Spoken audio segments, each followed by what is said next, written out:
Okay, we're ready to start tonight. Thank you for coming to our Founders Forum this evening. We welcome you. Our guest speakers tonight are Vivian Packer and Verlene Bay, and they are sisters. They are daughters of Ernest and Julia Walker, who were old-time pioneers of Mesquite. So we welcome them and welcome you. We just have a couple of announcements we'd like to make. First of all, going along with the Mesquite Days, we have on display on Friday from 10 until 4 p.m. quilts that have been made by members of the community. And they are at the classroom between the museum and the art gallery. So we invite all of you to go there to see the display. And then on also Friday evening at 6 p.m. on Willow Street, that's between Mesquite Boulevard and First North, there will be old-time square dancing. So we invite you all to come out at 6 p.m. and enjoy some fun square dancing.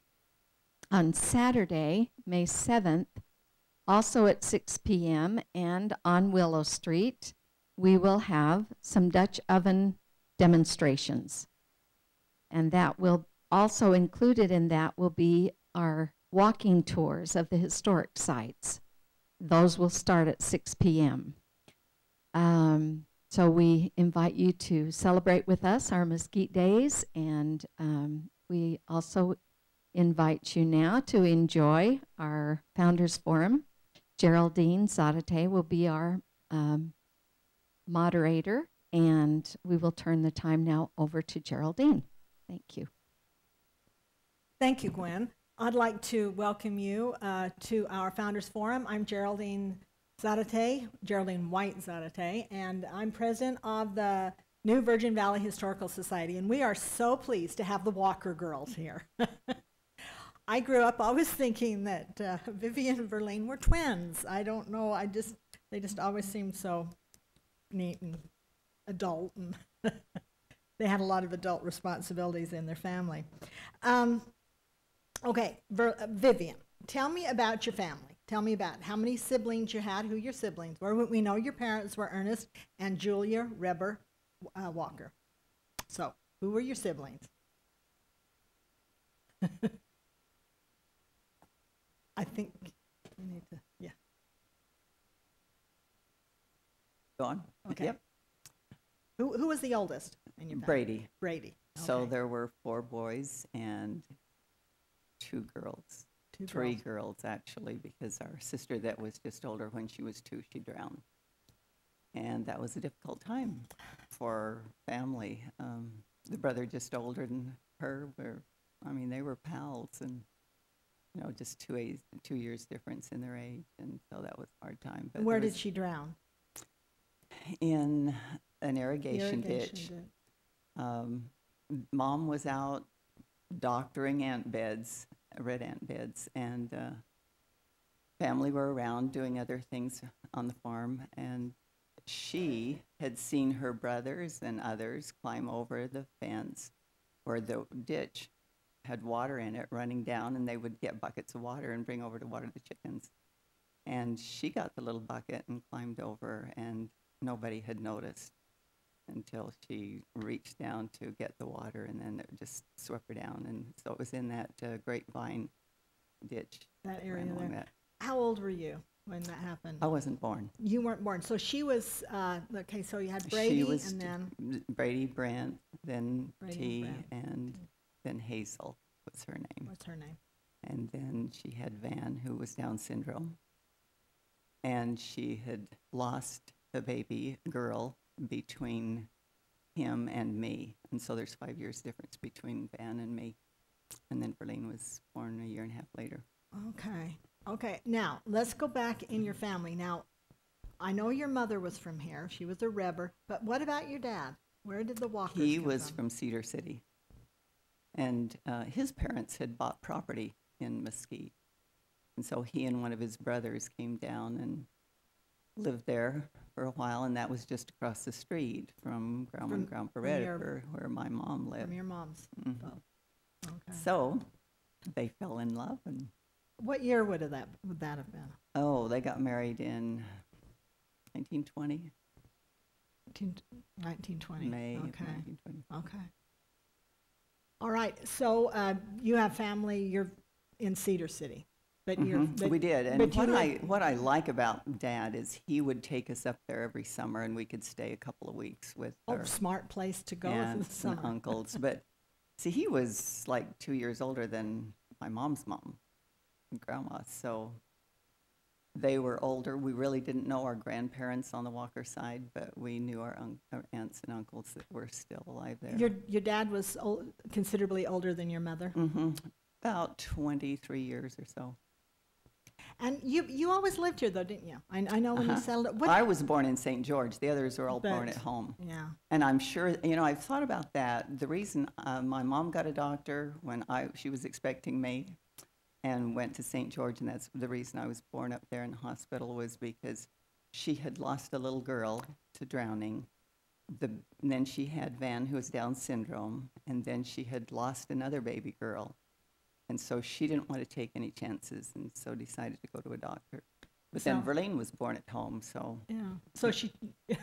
And the doctor named me, and I've been upset ever since. Why did the doctor name you? I don't know. He just they didn't have a name picked out. Verlene, what? So you're the baby? I'm the baby. You're the baby. Yeah. She still acts like it. I do. I realize so much in my mind that we can take turns. There you go. Well, Yes. yeah, she kind of, being the only other girl and being older than you. I have Yes. experience with Yeah. older sister. Yeah. Yeah. Yes.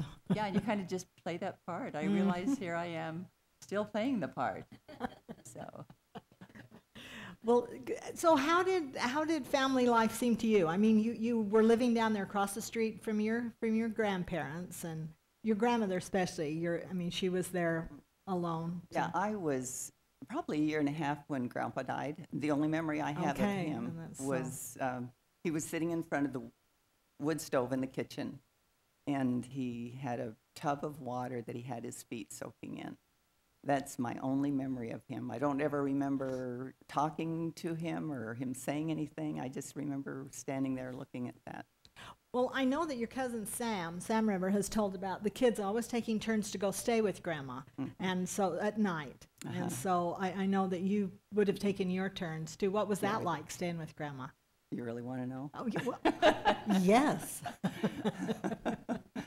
Well, she was older and she was alone, and we would go over at night and sleep there with her, and we'd sleep in the same bed with her.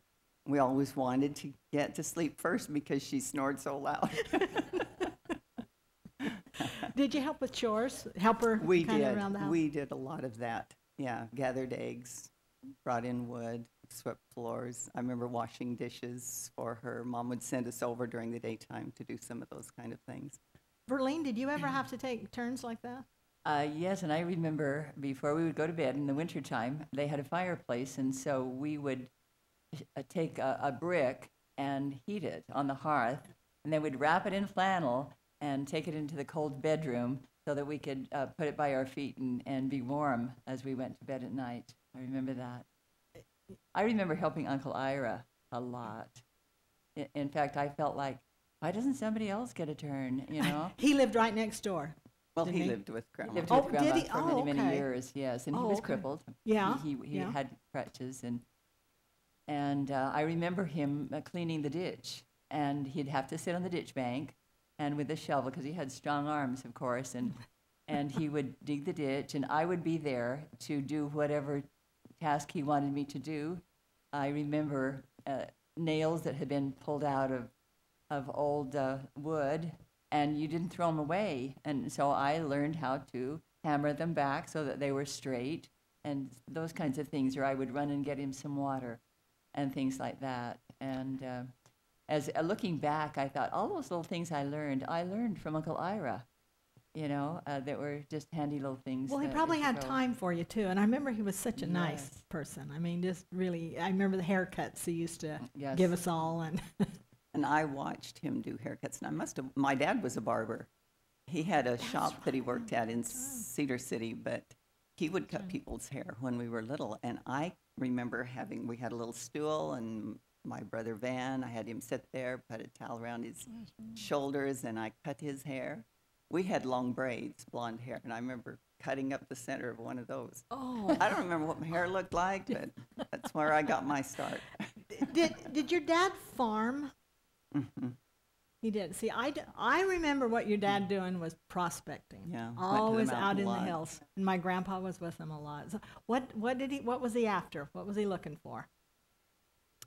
Get rich. Well, for a couple of times I thought they had done it. They came back out of the hills and and I remember going back trying to find that stack of rocks, that cairn to market. I remember, but I didn't know if we ever found it. But so what are some of your stories of your dad doing that?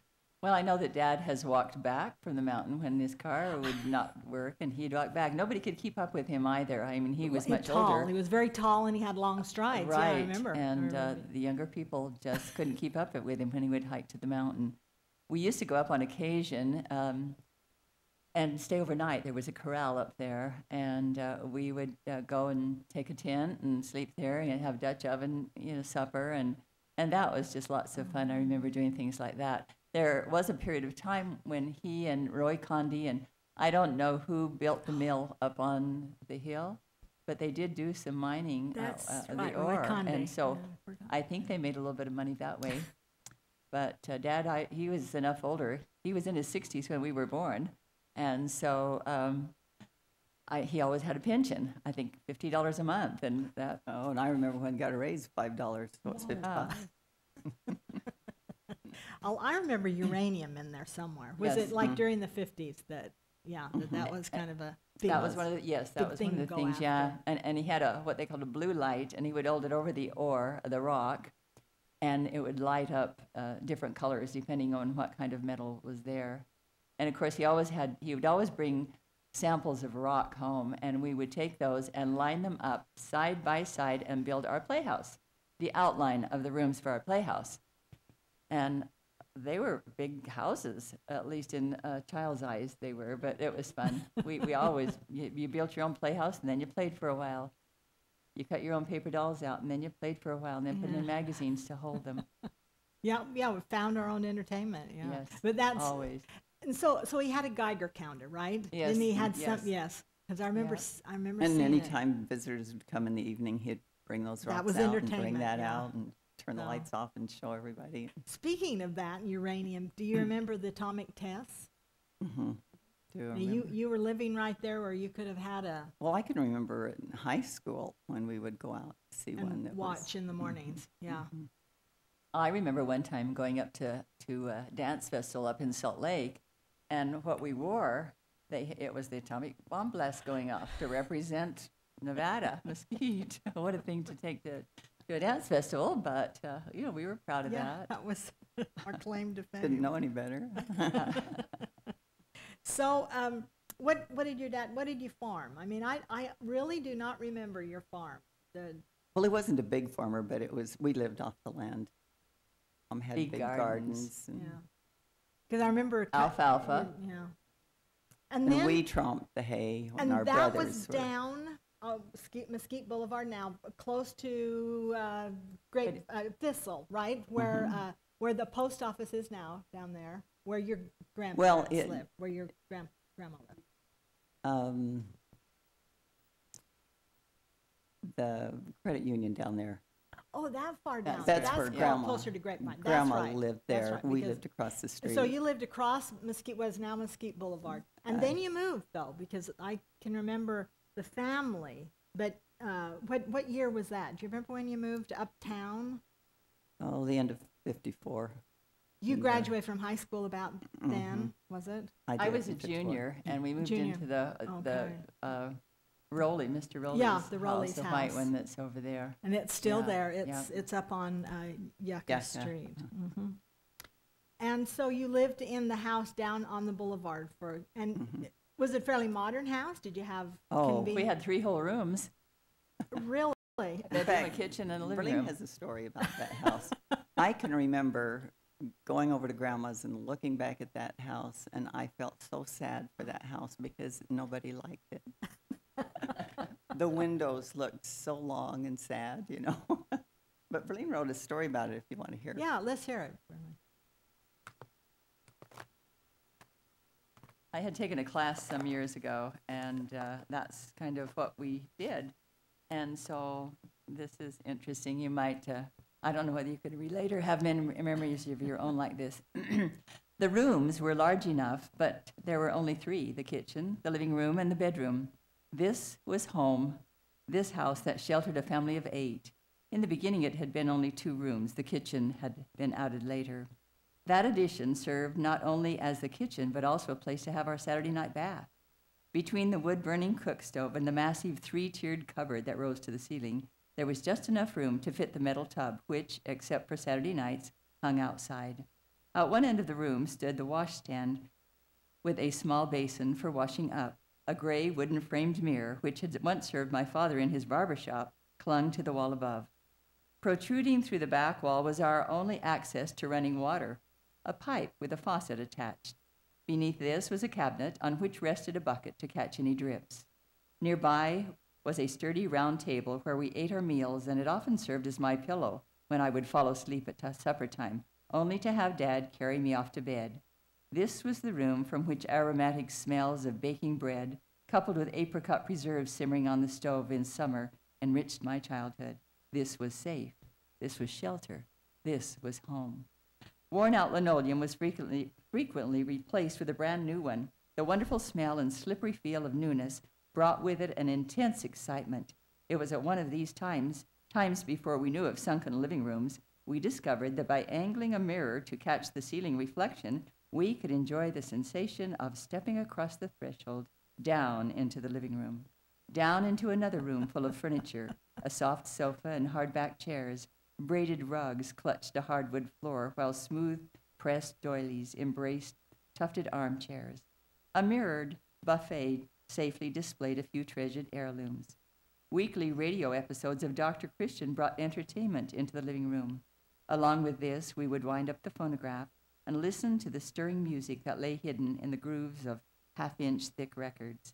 This room evokes memories of the gentle touch of a father's roughened hand rubbing a young child's tired back. This was safe. This was shelter. This was home. Huddling around the pot-bellied stove in the corner, we dressed in warm flannel pajamas before braving the cold of the bedroom. Crossing the threshold, we would leap into one of the 2 beds. Often my sister and I had a giggle session before dropping off to sleep. Mom's cedar chest separated the beds. A dresser and a metal trunk protected clothes and keepsakes. Summertime brings memories of lying on a folded patchwork quilt on the floor, a small electric fan stirring the air as an afternoon nap brought escape and relief from the hot summer temperatures outside. This was safe. This was shelter. This was home. The family of 8 who grew up in this house were not all there at the same time for very long. My brothers, who were not around much in my youth, were off to war, then off to college. When they were home, they slept in the sleeping room, a 1-room adobe structure which stood out in the back of the house and straddled the cellar. We had great times throwing a large rubber ball back and forth over this building in a game of Andy-I-Over. Pleasurable hours were spent in this pastime. Did I say the rooms were large enough? Well, maybe not, but they were safe. They were shelter. They were home. So one of those rooms was not a bathroom? Not a bathroom. You did not have What's a bathroom?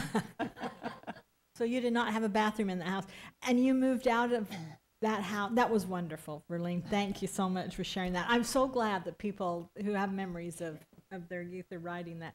But so you moved out of the house when after Vivian was graduating. The morning I left for BYU.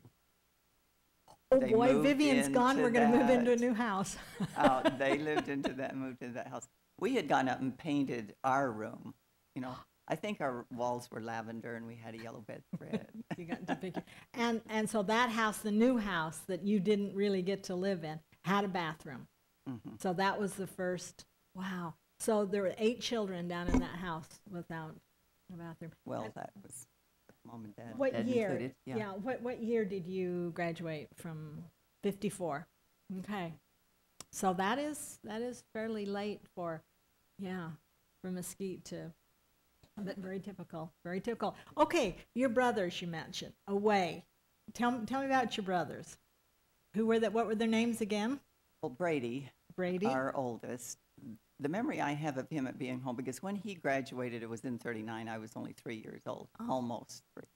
And so I don't remember a lot, but I do have one memory of when I was learning to walk, and he would come home from school, and he'd just throw his leg up over the back of the chair and have his bottle of peaches and a glass of milk and some bread. And how tall was he? He was 6'6". 6'6".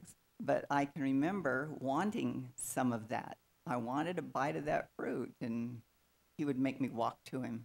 And so he'd stand me over by the door and have me walk across the floor to him before he'd give me a taste. But so what did Brady do then after? I mean, when he left home, what did he do?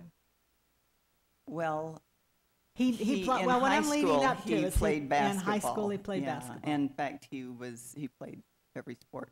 I don't remember he was just talking about natural, football at all, but track and field, he did a lot with that in high school. And then when he went to BYU, did the same thing there. And even when he was in the service in the Army, he did that. He was drafted, right? Was he drafted? Mm-hmm. And then in fact, all 3 of our brothers were in at the same time. Oh. And I don't know. During some of that time, but in fact. Okay, so when he came back from the military, then he went back to BYU and was in basketball again. And then he played for the. Did he get drafted then did they do that in those days? Draft out of college to. Yes, in fact, he started teaching coaching in Lehigh, and got a telegram at one of the games or something, and then. For Boston, wasn't it? Well, he played for the Baltimore Bullets and for the Boston Celtics. Yeah. And he was good. There's a picture out in the City Hall, the hallway of Brady. He was. And yet he was the short one on the team. I remember seeing pictures, and he's pretty short. Yeah, he was tall. Yeah. Well, your dad was tall too. Yes, I remember that. He always seemed really tall. Walkers. Okay, and next after Brady was. And then Brent. Good-looking guy. I used to think, when he gets married, I'll be jealous. Maybe that's why he never did get married. Brent never got married. He was the justice of the peace here for a long time in Mesquite. He was, and he laid bricks. I just remember he would just all around. Yeah. The house I'm living in. Yeah. That's right. The day that we took him down to Las Vegas to go to the Army, T and our brother Calvin, they had an egg project raising onions out on our property at one of the fields there. And so they hurried over to be in the picture. And so we had this picture, and I got to go because I was the baby of the family, you see.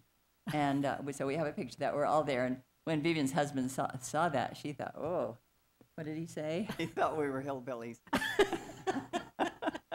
And I had tried to tell him that, I was a walker, and they had Walker Banks up there, and I... Yes, that's a name to be reckoned with. But when he saw that picture, he wouldn't believe that story. Vivian didn't get to go. I remember. Yeah, I didn't get to go. She was dressed up, and I had whatever I had one. And because I was jealous about having to stay home, which that happened a lot for me, she got to go because she was the baby. And I remember going in the house, and I put some lipstick on, and then I went out, and I went around the front of that car, and Floyd Tobler, that lived across the street, he was taking a picture of Brent and Ira that were standing behind Ira's car because he was going to drive him to Las Vegas to catch the train. Well, I walked around there, and I sat on the back of that bumper, just posed right there with my lipstick. And I thought, they won't even know I'm in the picture. I didn't think about him taking the picture. But I tried to tear that picture up more than once, but decided when I did find one, I'm going to keep that. That's got a story. And you haven't? I still have it. Oh, good. Good. All right, then. We're down to Brent now. Who is next? T. And what was his real name? Tijuana. That's what I thought. And Dad liked those kind of names. He wanted to name Brent Bing. And yeah. But we always called him T. Tijuana just didn't stick. No. And then when he was in the service, he had frozen feet. And so got a Purple Heart for that. But In Korea? the doctor, no, No? World War World War II. Oh, two. They were all Okay. three in the war at the same time.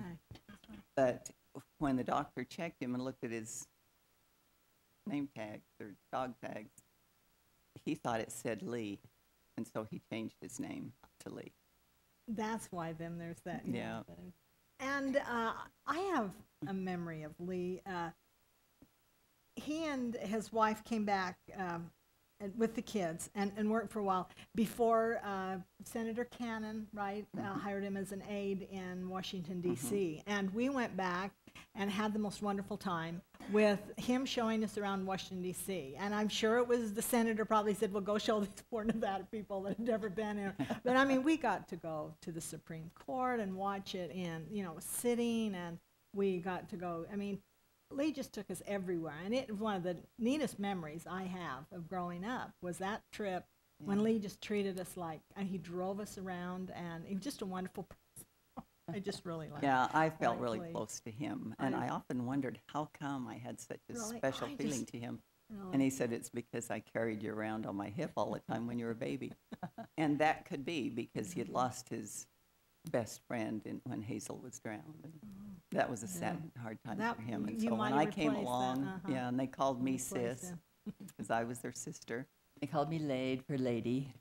So that was our nickname, Just Lade your and whole Sis. family, your siblings, and I just think about, I just have, you know, just neat, although, you know, older than me, and you were just up in Yeah. high school, but I remember you, and But just as so kids, we wonderful. looked up to them, not just because they were tall, but they could do so many things. tall. The big gate out in front, if they were going over to Grandma's, they'd just jump over the thing. They wouldn't open it and go out. Yeah.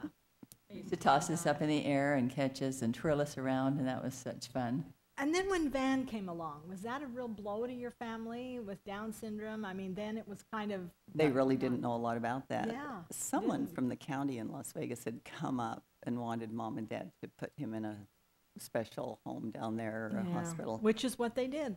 They Yeah. didn't with him. They didn't want to. They- Mom yeah. just, it would have broken her heart. She'd had enough sadness in her life. Yeah. And so kept him home. And he did learn to do some things. He went to school up to the 6th grade. And then Mom's brother was principal at the time and told her, you know, he's just not going to make it grade-wise. And so he quit going to school then. But he did learn how to print his name. And he knew how to tell time. And he could read the TV guide and know what shows were on. And he worked.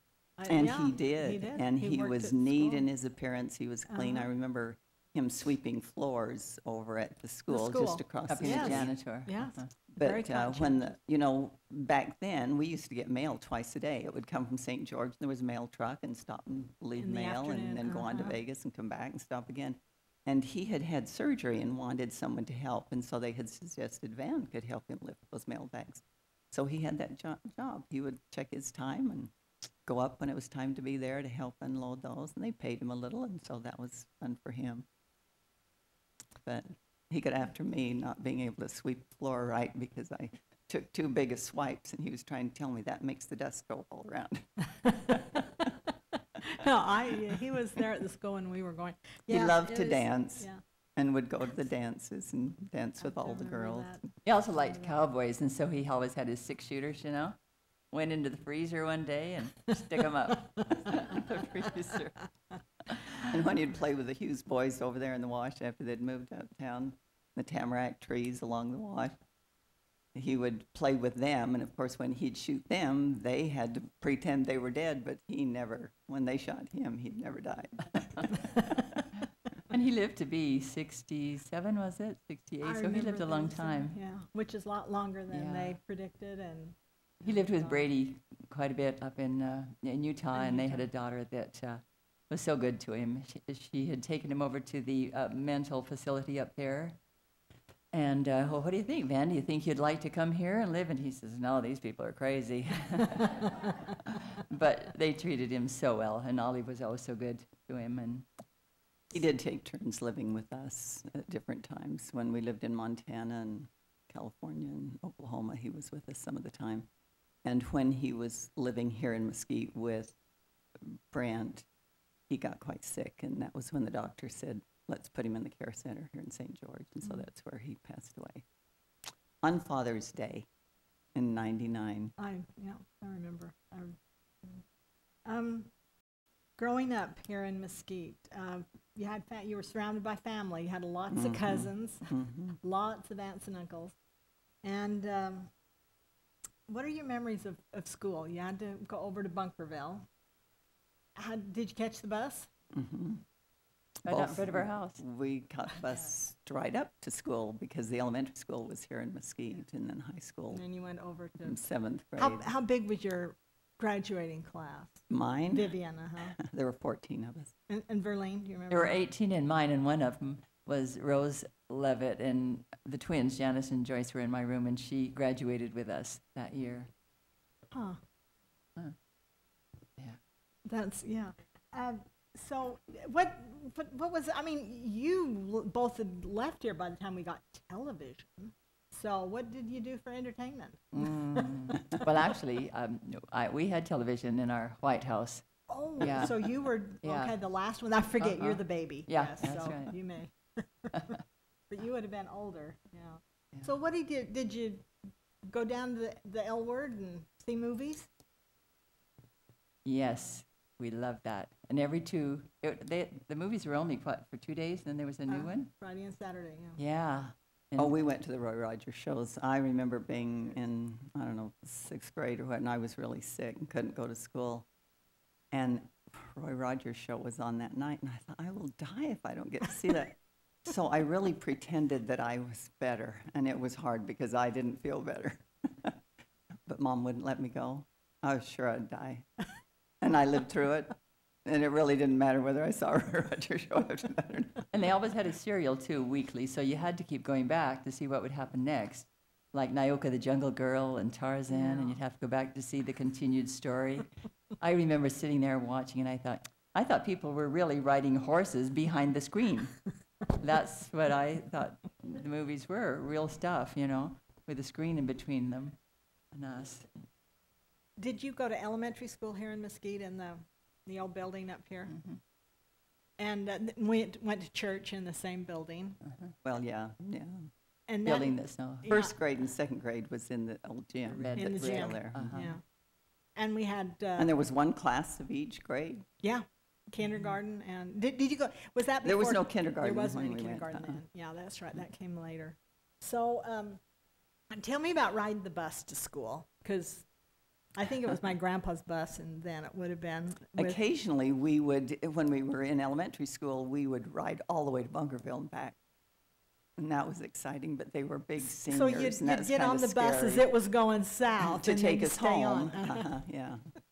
And Just for the round trip? Well, things might be happening in Bunkerville that Yeah. you just wouldn't know. I can remember some of those older boys saying, well, aren't you wearing Walker's girls? They had a hard time believing that he had girls that young. The thing I remember, I think, about riding the bus was always going down the lane to pick up Darlene and Sam, and when we would get to the first turn where your grandpa, if we'd have kept going, we'd run into his house, and Buster would always be out there waving to the yeah. bus. That's the thing I remember. That was his day, coming and going, because the bus would honk, Yes. honk all Yeah. the way down the line. So what was high school like? I mean, did you, things like Sadie Hawkins Day, kids have no idea what that is like. Tell me Really? about Sadie Hawkins Day. What do you remember? Oh, we're not going to say, oh, yeah. You'd... Did you chase anybody, Verlene? Yes. Yes. You wanna share and, who- Yeah. Who would you have liked to have caught then? Who would I have liked to have caught? Yes. Well, actually, one time I caught Jim Peterson. Oh. And then on the way home, I talked him into letting me drive the car. And I think his folks were with us. Yeah, it was their car. And I remember when I went to turn to stop at my house, a car was coming in. I didn't pay any attention, and it just about hit us. Well, that probably didn't impress his family. Yeah. In fact, it's interesting. I have a little picture here. You can't see it, but it's a V-Day. This would have been when my brothers would go up, and it was written back then. It says, our annual V-Day was observed on the 1st of April. Enthusiastically feted, the students displayed cooperative ability and a real school spirit in this activity. The faculty members, as well as the student body, participated in the usual custom of whitewashing the V. This greatly improved its appearance because the climactic conditions and practicality made it discernible. We feel that it was an honor and a duty to be able to carry on the traditions of our school forefathers. We believe that we should uphold the virtues of the Virgin Valley High School, and such an occasion is necessary to obtain a creative attitude toward the future development of our ideals. And to those who shall come after us, we leave this admonition: uphold the virtues of our school, encourage its growth and development, and stimulate the spirit that was given to it by its founders. But you girls were not allowed to go, were you? You didn't go up to the V, did you? Oh, yeah. Yeah. Oh, was that We before? That would have been when Brady and Brent and T were Okay. in school that this was Because written. For a while. And a picture of yeah. them. Yeah. Because they rode horses. I remember crossing the river and going up. They'd have a wagon team, Yeah. you know. to There pull were a the few whitewash. years when they did not let the girls go up, and I wasn't sure which That years was those after were, our but time. yeah. I don't know. The girls had to stay home and clean the campus. Oh. But Yeah, anyway. we did go on a so, couple of yeah. occasions. But the basketball games, what I remember is just cars lined up going over to Bunkerville to the basketball games. That was a big thing. And all the people came to the dances. I mean, Mesquite and All ages. Bunkerville, yeah. And then there I was guess Mabel my- and Jack Mitchell that we would just sit and watch Mabel them and dance. Jack, They yeah. were wonderful. They're dancing. Yeah. So my favorite story about going to dance, because I love to dance, I would have rather danced than eat. I want to know who you were dancing with. Vivian. Oh, let her Well- tell this wonderful Okay, story. It's a let's great hear one. it. I don't know whether I should tell you. Now I want to hear No, it. it's Okay, Vivian. it was a Wonderful. prom. I was a sophomore in high school, and Philip River asked me 3 months in advance to go to that dance with him. He was the only boy in our class that didn't know how to dance. And so I just, but you know, I couldn't say no, and he was a really nice guy. I mean, that Wasn't he the related? problem, Yeah, he is related. but he wasn't a full. Full First cousin, yeah. Okay. But anyway, we went to the dance. But see, before, when it got closer to it, Gary Hafen asked me, and I would have rather gone with him. But I had a date, and so I went with Philip. And we went in, and it's decorated, and it was beautiful. We always decorated them in the ceiling and everything, you know. And he said, well, should we dance? And I was dreading that, and I'd say, no, let's just watch for a while. So the next one, I think there were 3 that I said, well, let's wait. And then I thought, you know, I can't do this all night. And so I said, okay, you know, I had the time of my life. He had been taking dance lessons for 3 months. All right. Mabel Mitchell was teaching him secretly. Wow. All right. And to think I missed those 3 sets? Was this your junior prom? I mean, No, it you wasn't. were- I was a sophomore. But it And was the a reason junior I prom. know that is because Gary was a senior. And so So, do you remember your dress? I don't remember much about those. Oh, Dance. Just I just dancing. thought all girls. Yeah. And what was the orchestra? Who would the orchestra Oh. band then? Usually Johnson's Johnson's, maybe. from Overton. From Overton, Maybe. they played Played at most the all of piano. our, yeah. Yes. And Oh, yeah. Garner Anderson Yeah. played the saw. The saw, Loved that. dancing to a saw. Oh, and it was so fun decorating the halls. I mean, we would take crepe paper stringers and absolutely cover the ceiling. We would Had a spend school theme. time decorating. So neat. Now they hire a hall or something and have proms. Yeah. Wonderful the, memories. Yeah, the that. decorating was amazing.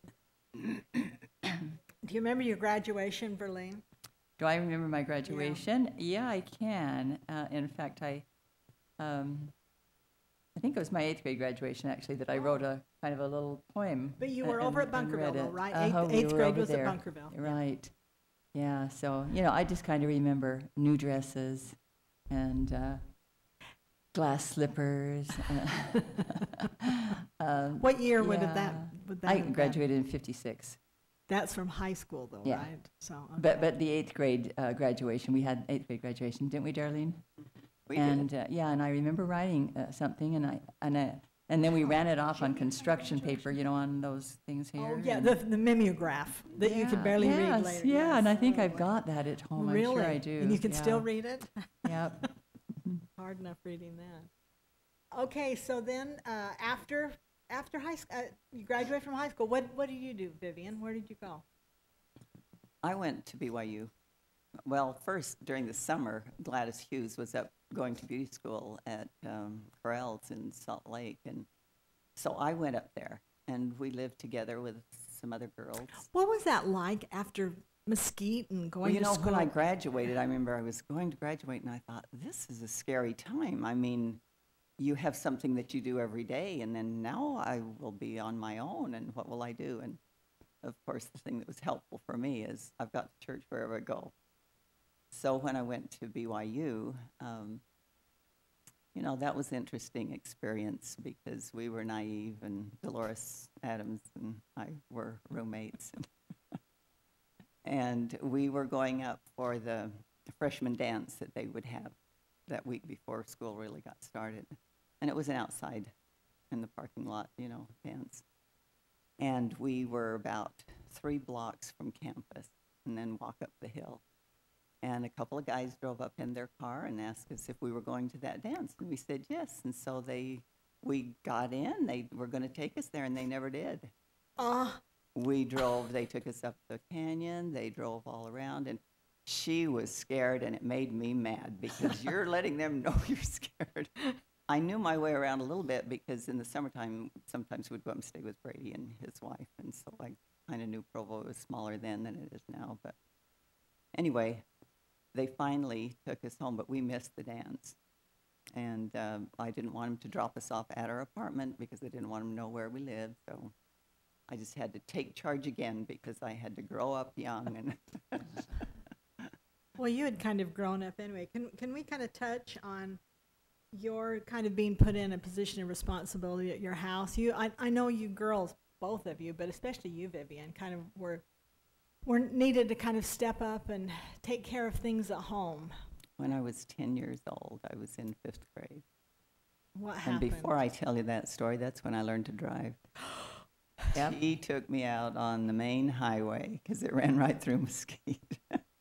Had me drive this car, and I was scared when those big semi trucks would come by. I know. Did you reach? I mean, could your feet I could reach it, yeah, I don't pedals? know. We had a little old black car. And you didn't 2 have, seat. that was before Ock Abbott was driving around watching for Uh, children driving. He was around. Yeah. We've gone to court a few times because we weren't Oh. old enough. Cecil Levitt and I remember Well, being not there. me. That's after I left. Okay, Vivian, tell us about what happened when you were 10. When I was A little 10, we were awakened early in the morning hours. It was still dark outside when Dad was waking us up, and he said, "Your mother's gone. Go over and get Grandma." And she hadn't been feeling very well, and so he said, "I heard her walking around outside, but then when I couldn't hear her anymore and she didn't come back, and he must have dropped off to sleep, because when he got up and went looking for her, he couldn't find her, so he came in and woke us up, and we went across the street and got Grandma. She, came over. She had both of us by the hand, and of course, when you have relatives, the news was taken to their house, and people came and went in search. And so Verlene and I were walking with Grandma, looking around our fields, the pomegranate bushes that were there, and some days before, we had been playing with a little red ball, and we couldn't find it. We had looked for it and never did find it. And so the thoughts that were going through my mind frightened, and I thought, it'll be like that ball. We'll never find her. And so it wasn't too long after that. Now, I remember that it was Ralston Reber that found her in the ditch up above some of our fields. And she was in her nightgown, and he carried her back down, and of course the search was called off because we'd found her, but she was sick, and they took her to Provo, to the state hospital up there, and she was there for a while. But she had been making trips up there because she had cancer on her upper lip, and the doctors had been, trying to cure that, which I think they probably had by that time. But so she had had a nervous breakdown, is what they called That's it what back we called then. it, yeah. And going to school the next day, I can remember being in the girls' restroom, and some of the girls that were in there said, "Oh, did you hear about that crazy woman last night?" Broke my heart, because she was the sweetest mom. I remember my grandparents were just so concerned, and I never knew really what was, but you know, it just, I saw your family just really, and you just really had to take over, 10 years old. To me, I became the adult, and my dad became the child. And you know, as a child, I knew so little. I had no idea how his heart must have been broken and how sad he was. But for him to deal with that, he started to drink. And so I had to be the one in charge. That was such a rough, And we rough had, time. you know, the brother that was just Down syndrome, 5 years older than me. And I can remember we'd sleep outside in the summertime, you know, when it was hot, beds out there. And I remember we'd gone to bed, and I heard somebody walking around the side of our house. And so I got up to go see. I wasn't afraid. I just had to go take care of it to protect Van and Verlene. And it was Grandma, thank goodness. But Verlene and I, sometimes we would fix food for us to eat. We really didn't know much about cooking at all, and we'd sit down and think, well, we need to bless this, and I'd start to laugh and thinking, how's Heavenly Father going to bless this? And then as somebody mentioned to me one time, well, you got to take the curse off it, so So you were responsible for meals and cleaning the house and taking care of laundry and... Yeah, and I don't remember a whole lot about that. Grandma must have helped a lot. The thing I do remember is she made our first brassieres. They were nice. They were good ones. And she'd cut our hair, you know, so then... This is Vivian you're talking about. Yeah. Not Grandma, huh? Oh, Grandma. I said to her the other day, I said, well, who did our hair, Vivian, when Mom was gone? I don't remember Grandma doing it. And we had long hair, and so it was braided a lot. But then when she got married, Eveline was a beautician, and she used to do people's hair in Mesquite. And we took so care of she that. did cut our hair and permed it and a few things like that. But we learned early. I used to watch her a lot and learned how to do perms. And so when she left, when they moved, I did some perms for people in town, cut their hair. Wow. I didn't know guidelines or anything. I just thought it's supposed to look like this, and I cut it like that. Well, you'd think barbering in the family that I you would know. somehow- That's probably where it Tell came it from, because somewhere. I had practice when I was little. Well, so when you went to school and left, you know, did you feel like you were the mother leaving? I mean, No, Verlene- because Mom came home when I was at the end of my freshman year. I remember she was Mhm, home she at was gone a times. long Uh-huh. time. Yeah, I can remember one Christmas that was when she was gone, you know, and Dad would go to the mountain often, and he would bring home a pine tree or a cedar tree, you know, and that was our Christmas tree. But he brought a few others, and Grandma and a few neighbors, you know, could have one. But I can remember when she wasn't there, and Verlene and I, of course, would decorate it, and it always smelled so good. But we wrapped gifts, and those gifts were maybe a box or rolled up a magazine, or we just wrapped a lot of things like that, nothing in them. presents So under we'd the have tree. presents under Well, the it tree. looked cheerful. Yeah. Well, Verlene, how was it having Vivian be the bossy mom? Oh, I'd well, I beat think her I up was once in a really while. glad for her to be the one in charge and not me. But I remember we would take Mom to, we brought her from Provo then and took her out to the state hospital in Sparks. And she would kind of improve. And so I remember going in Hebe Hardy's, Hebe Levitt's car. And Vivian and I went with them one time when we went up to Reno to get her, and we were sitting out in the car, and some of the patients, they were just kind of roaming in the, you know, and they'd come over and look in the windows at us, and we were really scared. But anyway, we'd bring her home, and then and we could tell she wasn't well, you know, and sometimes she would pull on Van's arm to say, come on out to the woodpile and chop my head off, get me out of my misery, you know, and things like that. And so we'd kind of laugh at her. Oh, Mom, we'd just kind of keep it lighthearted so that, So we wouldn't break down, cry Yeah. too much. So anyway, back and forth, trips up there, and she'd stay for a period of time, then she would come back. But then we brought her home for what we thought was for good, and she was well for several years. And then when Vivian got married and lived in Montana, Mom was going to go up and visit her. And of course, Mom didn't drive, and she'd never traveled much, especially by herself. But she took Van with her, and I was living in Las Vegas, and I was married. And so she took the bus, and was able to get up to Vivian's. And I remember we were leaving to go to Utah to visit my in-laws, and the phone rang. We were packing up the car, and the phone rang. And I picked it up, and it was Vivian. She says, "Hey," she says, "Mom wants you to come and get her." My heart sunk. Somehow I knew that she wasn't well again. And so Brady went up and got her and brought her down, and I was in Vegas, and so I had a couple of small children and went over to Mesquite, and she was lying on the bed, just staring, to the ceiling, just lying very still. So I went in and started doing up some dishes, and then I thought I heard a noise, but I wasn't sure, and so I ignored it. But when I went in to check on Mom, she was gone. And it had been the back door. She had gone out, and I'd heard that noise.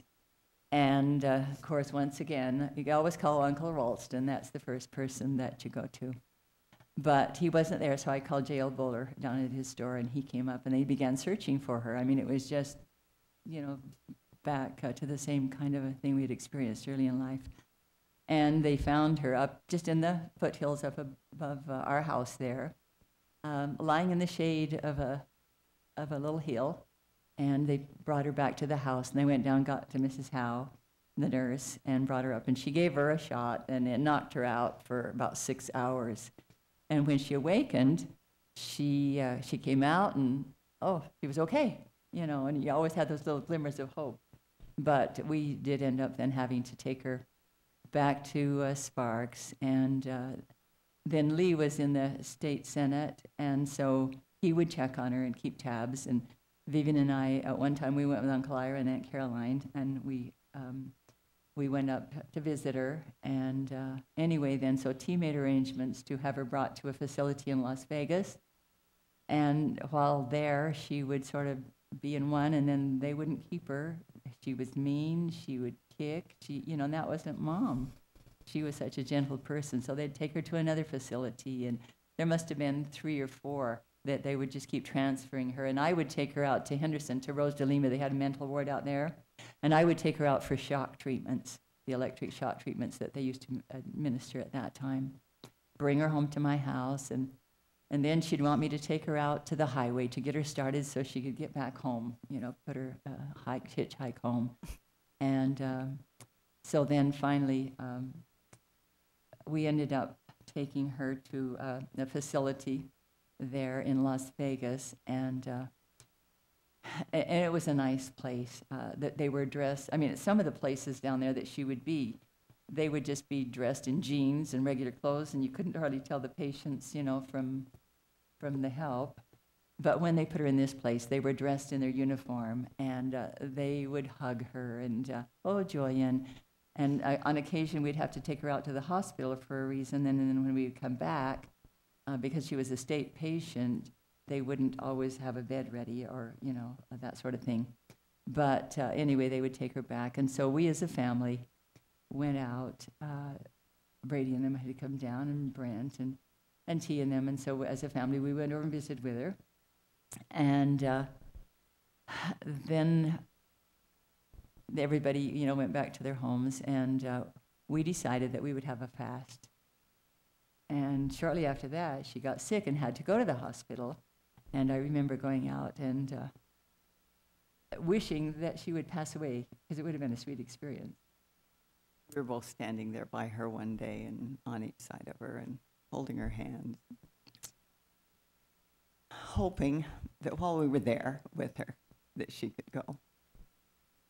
But it didn't happen until...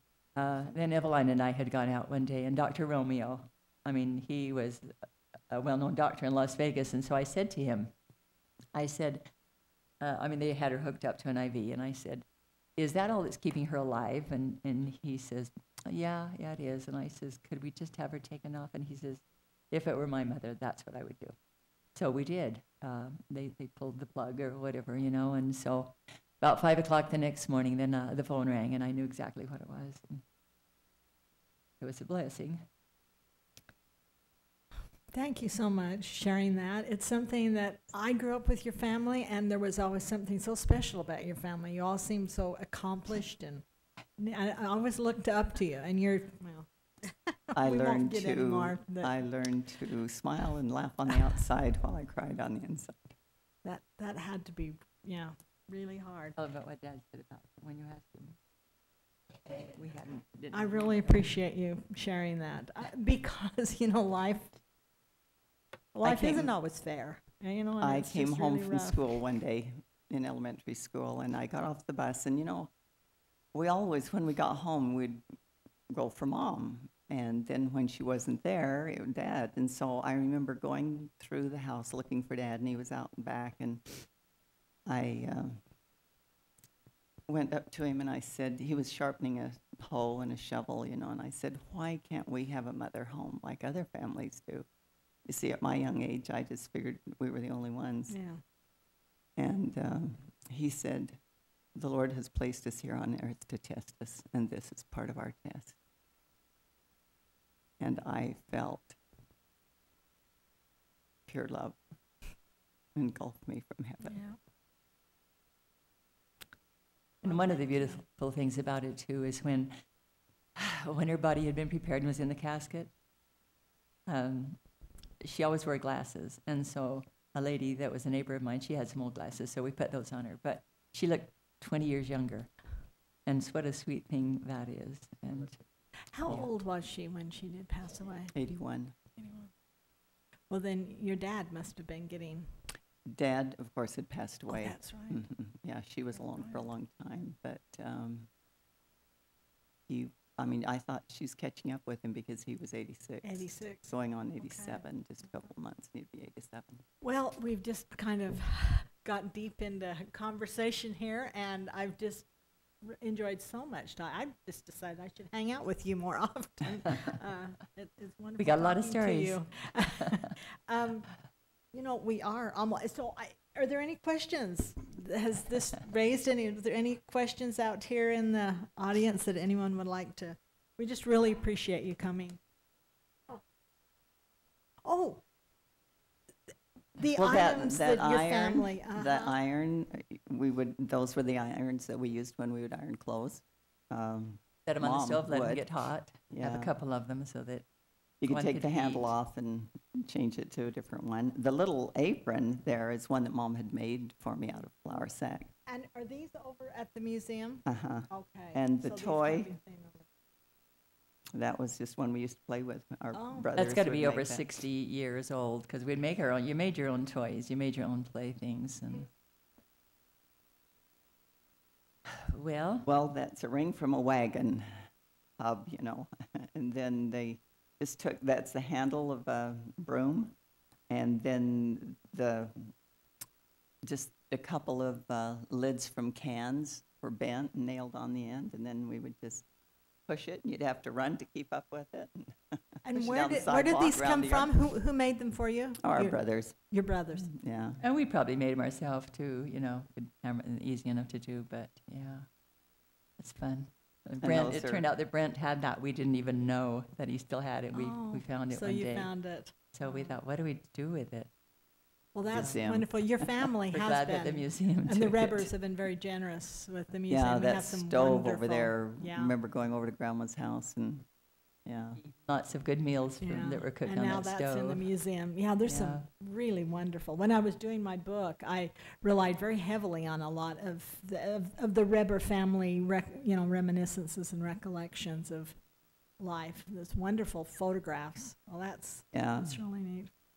Our uncles, Art appreciate it. Ribber and Ralston Ribber, they would come up to our house, and they always came to see Mom. She was kind of like their mother, I guess, in some ways, but they'd come and see Grandma, and they'd always come over to our house, and they'd want us to sing to them, and we'd comb their hair. And anyway, we loved them.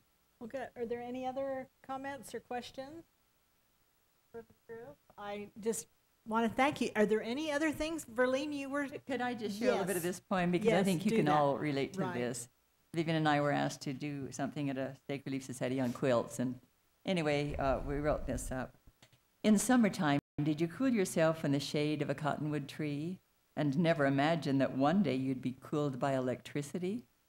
Reflect on the times when you threaded needles while Mom quilted all day with other ladies who had brought their kids to spend the time in play. The fire Dad made in the stove would turn the pot belly bright red. You'd wait a while till the room was warm before jumping out of bed. In the spring, when planting time came, Mom hoed and you dropped the seeds. Within a week or two, you'd find yourself back out pulling weeds. Did you ever use the Sears catalog to cut out your paper dolls? And the Relief Society magazine was used to carry them all? In a bucket, you were lowered down to sweep the cistern floor so that fresh water could be brought in to fill it up once more. Remember the new linoleum and how it smelled so neat? It replaced the old worn-out one and felt slippery under your feet. When nights were hot, did you sleep outside with a smudge pot smoking nearby to keep the mosquitoes away as you lay out under the sky? Do you remember churning butter and pressing it in a mold, then spreading it on hot-baked bread, a treasure good as gold? Did you ever get your chest rubbed with mentholatum when you were sick? Or better yet, a mustard plaster would get you, well, real quick. Remember when by the hearth you'd set a brick to heat, wrap it in flannel and take it to bed to help you warm your feet? Did you ever get excited when peddlers came to the door with bushels of tree-ripened fruit, which left you wanting more? We live in modern times when life goes by too fast, but tonight we've skimmed the surface of reminders of the past. Thank you. Is there anything, Vivian, would you like to have the last word being the oldest? No. All right. Thank you so much. Thank you. When? Oh, the raffle. Am I? Okay.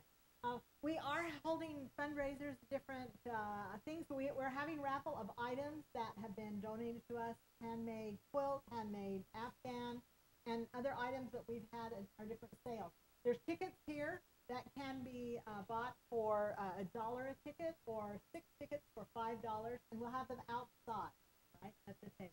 So remember our activities for Mesquite or different fun things that we've got planned. So thank you. Good night.